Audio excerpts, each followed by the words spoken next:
Halo guys, Gadget di sini dan ini adalah Samsung Galaxy V atau V. Sebenarnya HP ini sudah sangat lama sekali ada di pasaran, bahkan sudah setahun lebih. Tapi karena saya melihat iklannya masih dipasang di koran, saya jadi penasaran dan mencoba untuk mengujinya. Apa sih yang membuat HP ini masih laku dijual?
Oh iya, sebelum itu saya mau berbagi sedikit info soal salah satu website bagus kalau Anda mau membeli barang secara online, yaitu shopback.co.id.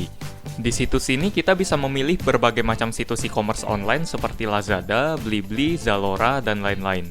Kita tinggal pilih situs yang biasa kita kunjungi, lalu belanja seperti biasa. Jadi misalnya kita beli Samsung Galaxy V di Lazada, dan melalui Shopback, kita bisa mendapat cashback sekitar 25.000, ya, sekitar 2,5% dari harga barangnya. Kalau beli barang fashion malah cashback 10%. Dan itu lumayan untuk beli pulsa awal atau aksesoris lain, atau buat dibelikan bakso. Kalau berminat, saya sudah menyediakan link Shopback di deskripsi.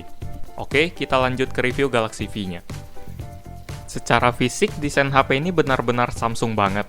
Di bagian kanan, kita akan menemukan tombol power yang posisinya sangat pas, dan di bagian kiri terdapat tombol volume.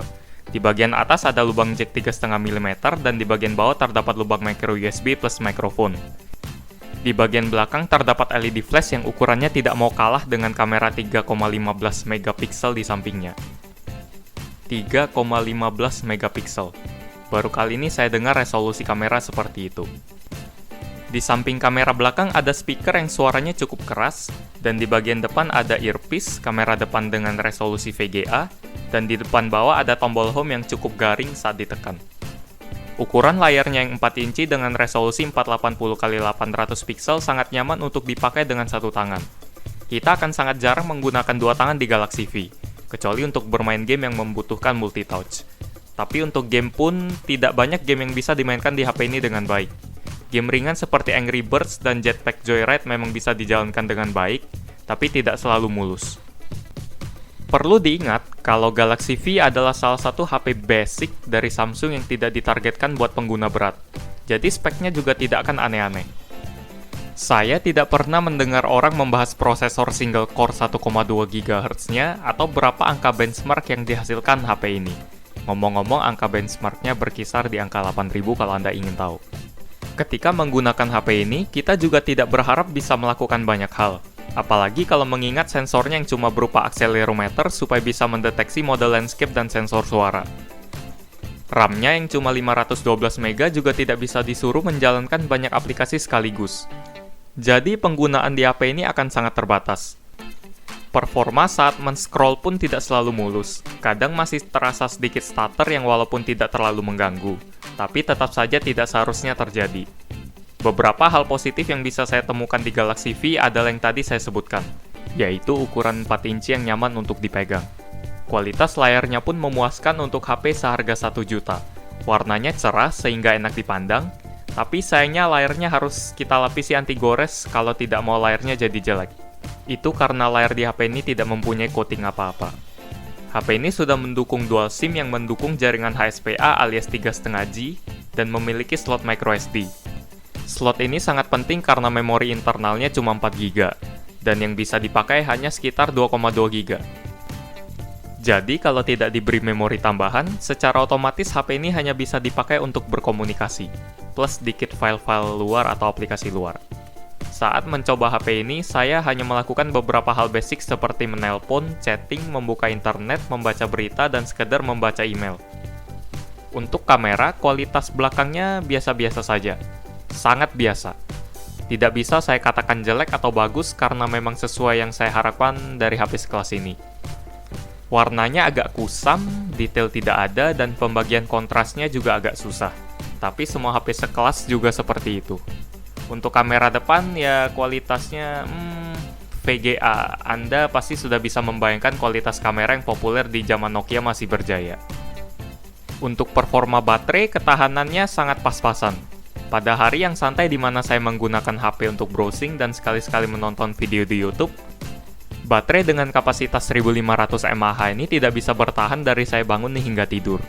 Ketika saya sibuk di mana saya jarang menyentuh HP dan hanya sekali-sekali dipakai, baterainya bisa bertahan hingga 2 hari. Jadi, ketika kita melihat kembali ke pertanyaan awal, saya rasa HP ini laku karena satu hal, yaitu ini. Kalau kita melihat logo ini pada sebuah benda, rasanya kualitasnya akan bagus, baik dari build quality dan pelayanan purna jualnya yang baik. Oh iya, saya lupa. Build quality HP ini bagus dan tidak terasa ringkih. Jarang ada HP di bawah 1 juta yang punya build quality sebagus ini. Selain itu, bagi pengguna yang ingin berpindah dari sebuah feature phone ke smartphone, Samsung Galaxy V adalah pilihan yang menurut saya aman. Itu karena fiturnya yang tidak macam-macam, sedikit. Dan banyak sekali orang yang memakainya. Jadi mudah untuk bertanya pengalaman mereka kalau ada masalah. Selain itu, HP ini cocok buat Anda yang mencari HP mini yang nyaman digenggam. Galaxy V tidak cocok buat Anda yang sering melakukan banyak hal di smartphone, seperti bermain game, menjalankan banyak aplikasi sekaligus, memotret, menonton video, atau apapun selain kegiatan dasar dari sebuah alat komunikasi, yaitu, ya untuk berkomunikasi. Tapi untuk harga 1 juta, memang seperti itulah performa yang bisa diharapkan. Apakah Anda tahu HP lain di harga ini yang jauh lebih bagus? Komen di bawah ya. Demikian review kali ini soal Samsung Galaxy V. Like jika Anda suka dengan video ini, dislike jika Anda tidak suka. Jangan lupa untuk share, komen, dan subscribe untuk menonton video selanjutnya dari Gadgetin. Bye!